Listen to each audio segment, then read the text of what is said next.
तर रायगड जिल्ह्यातील देखील सरकारी कार्यालयांमधील कामकाज आता ठप्प बघायला मिळते आणि कर्मचारी संपावर गेलेत। त्यामुळे कार्यालयांमध्ये शुकशुकाट देखील बघायला मिळतोय। 15,000 कर्मचाऱ्यांचा संपात सहभाग आहे।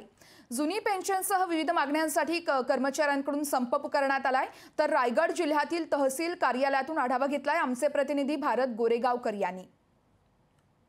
एकच मिशन जुनी पेन्शन असा नारा देत राज्यातील सरकारी कर्मचाऱ्यांनी आजपासून संपाला सुरुवात केली।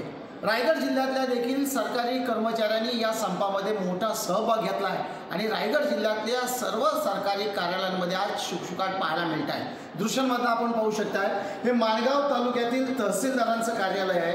अर्थातच तालुक्याच्या या कार्यालयामध्ये दररोज मोठ्या प्रमाणात गर्दी पाहायला मिळते।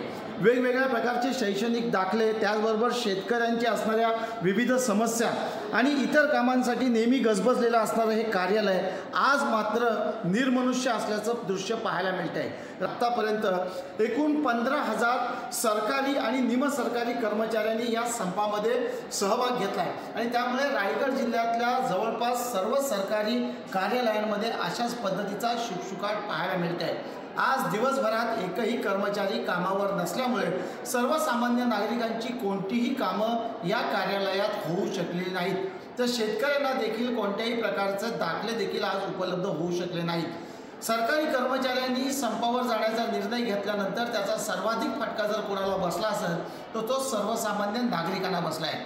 आता या सरकार तोडगा पाडतोय की हे संप किती दिवस चालणार आहे यावरती सर्वसामान्य नागरिकांच्या कामाचं भवितव्य अवलंबून राहणार आहे। कॅमेरामॅन सर्वेसह भारत गोरेगावकर, लोकशाही मराठी, रायगड। जुन्या पेन्शनची मागणी करत सरकारी कर्मचाऱ्यांनी आज संप पुकारलाय। रायगड जिल्ह्यातल्या सर्व सरकारी कार्यालयांमध्ये आज शुकशुकाट पाहायला मिळाला आणि त्यामुळे ग्रामीण भागातला जे नागरिक सरकारी कार्यालयात आपल्या कामकाजासाठी आले त्यांची कोणतीही कामं झाली नाही। काही ग्रामीण भागातले नागरिक आता आपल्यासोबत आहेत, त्यांच्याकडे आपण जाणून घेणार आहोत। तुमचं काय काम होतं, कशासाठी आला होतात आणि इथं आज काय अनुभव आला?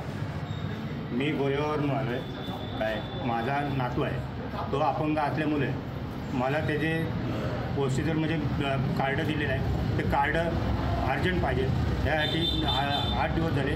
8 दिवसात मी फेऱ्या 4 मारल्या काय आणि 4 खेपामध्ये मला काल पण आलो होतो।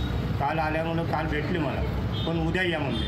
आज आलो तर आज संप आहे काय, त्याच्यामुळं मला कुठलीच कामाला गेलो राहिलं नाही आणि काम माझा पुढचा होईल काय। कार्ड का महत्त्वाचं आहे, कशासाठी कार्ड पाहिजे? कार्ड मला त्या एक माझा नातू अपंग असल्यामुळं त्याला दवाखान्यात न्यायचे आहे। सोमवारी त्याला दिलेला होता फॉर्म भरून, तो सोमवारी न्यायचे होते। आता कार्ड भेटला नाही तर जाऊन पाहिजे तरी काय।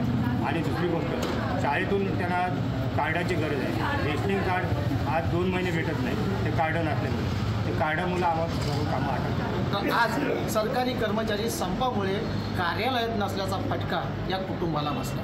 आता संप कधी संपतोय आणि या नातवाच्या इलाजासाठी कार्ड कधी मिळतंय याकडे या कुटुंबियांचं लक्ष लागतं। कॅमेरामॅन सर्वेसह भारत गोरेगावकर, लोकशाही मराठी, रायगड। लोकशाही मराठी, ऐका, पहा, जागरूक रहा।